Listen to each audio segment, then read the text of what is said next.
가겠다. 그럼요, 의원님. 7월에 예정된 전당대회에 지금 출마 가능성을 어떻게 봐야 될까요? 근데요, 의원님? 사실 저는요 좀 많은 사람들은 100% 이야기를 하고 있습니다. 그때 좀 실망했습니다. 왜요? 저는 우리 당의 전체적인 그 분위기, 세상에요 이렇게 개별적 참패를 당하고도 몸부림이 없어요. 그 혁신 변화 이런 거에 대한 화두를 찾고 있는 게 없잖아요. 그거에 대해서 우리는 분노해야 된다는 거를 저는 이렇게 참패가 올 거라는 거를 그래도 질 거다. 저도 어느 정도 질 거다라는 것을 예상을 했어요. 네. 예상을 했는데 한번 보세요. 이런 예견된 참패에 대해서 누가 목소리를 냈는가? 내지 않았어요. 작년 7월부터 제가 여름부터 수도권 위기다. 대비하자. 처방전을 그러셨죠. 근데 안 했어. 네. 사실 수도권 이번에 당선된 분들 뭐 쟁재남 중진위원들 뭐 이런 분들도 제가 그 수도권 위기 얘기했을 때 뭐라고 말씀하셨냐면은 수도권 위기 없다. 한번 찾아보시면 알아요. 아하. 수도권 위기 못 느낀다. 그래서 또 뭐 이런 얘기를 하냐. 그래서 제가 딱 느낀 거는 이 당 분위기가 너무너무 싫은 거예요. 정말로 이 당 분위기를 깨고 싶어요. 네. 깨고 바꾸셔야죠. 분노하고 혁신해야 되는데 네. 그걸 안 하는 거라. 저가 왜 이런 얘기를 하면은 다음 4년 후에도 똑같은 식으로 리바이벌 될 거예요. 이런 어떤 위기의식을 고취시키고 빨리 우리가 변화하고 혁신하고 이런 걸 하고 싶은데 네. 너무나도 한마디로 저는 공동묘지의 평화라고 그래요. 공동묘지의 평화. 공동묘지의 평화 같은 이 분위기를 깨고 싶어요. 네. 깨고 싶어서 저렇게 저 혼자 나가서 이렇게 분투를 하고 있는 거예요. 당권에 나가셔야죠. 당을 바꾸려면. 분투를 하고 있어요. 그러던 위원님이 나오신 예. 것으로 보고 네. 예. 한동훈 전 위원장에 대해서는 일단 반대 의사를 표명하셨는데 근데 반대 의사라는 거예요. 네. 제가 이제 우리 보수의 문제.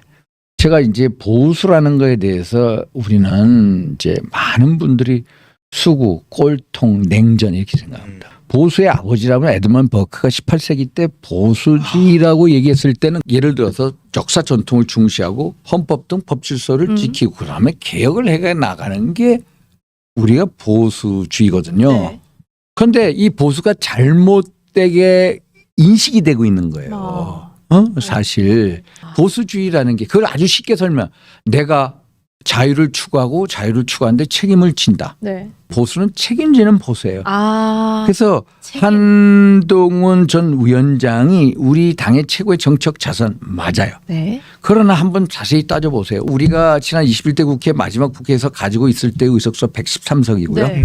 민주당 우리 당에 있어 무속한 사람 이제 황보승이 하영재까지는 115석. 사실상 115석에서 보면 108석으로 줄었어요. 그렇네요. 사실상 줄었죠. 네. 그런데 한번 냉정하게 따져보세요.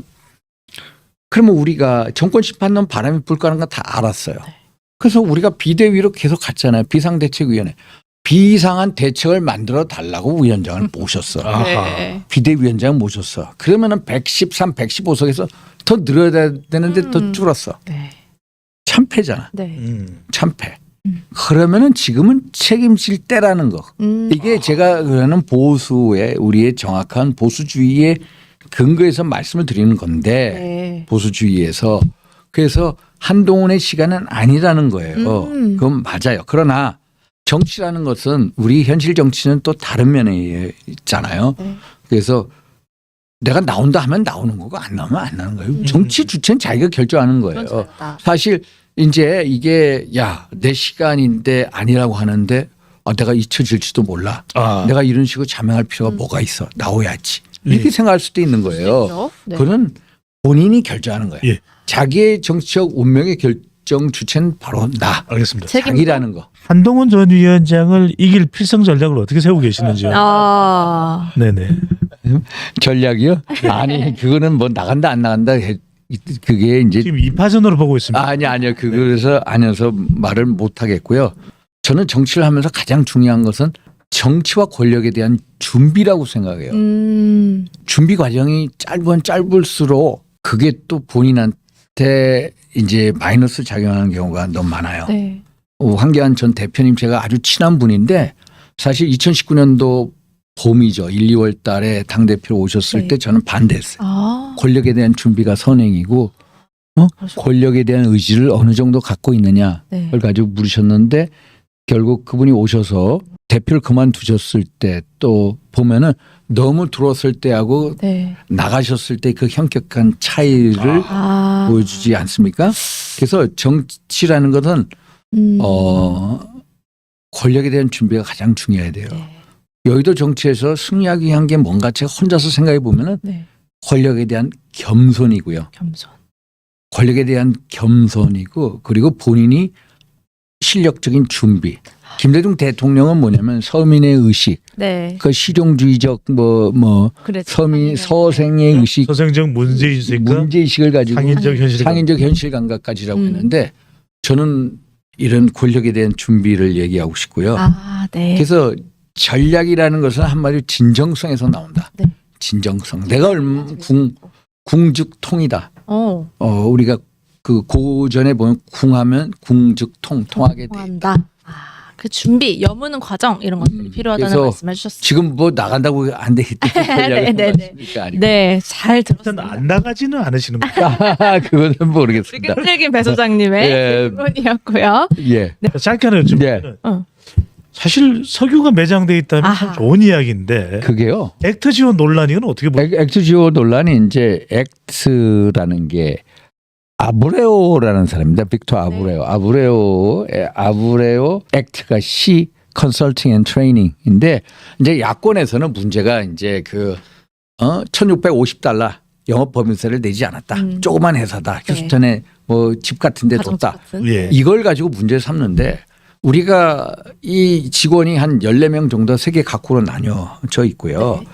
우리가 유전을 개발하려면 3단계로 갑니다. 지질 탐사, 탐사 시축, 상업 개발. 네. 네. 근데 지금 지질 탐사 단계거든요. 지질 탐사 단계의 중요한 것은 해독입니다. 해독. 해독의 최고 권위자가 아브레오고요. 이거에 대해서는 국내에 있는 이 분야의 전문가들도 다 인정을 합니다. 그래서 뭐 1,650달러 거기서 이쪽에 실투라고 해가지고요. 우리가 용역을 해서 돈 주기 전에 이미 다 1,150달러 다 네. 소멸시켰습니다. 예. 작년 3월인가에 소멸시켰고요. 네. 그래서 이거 가지고 트집 잡는 거는 이제 말이 안 된다. 진짜 중요한 것은 이 사람의 어떤 실적이다. 네. 실적인데 우리가 중남미에 보면은 가이나 유적이 있습니다. 가이아나 유전을 보면요.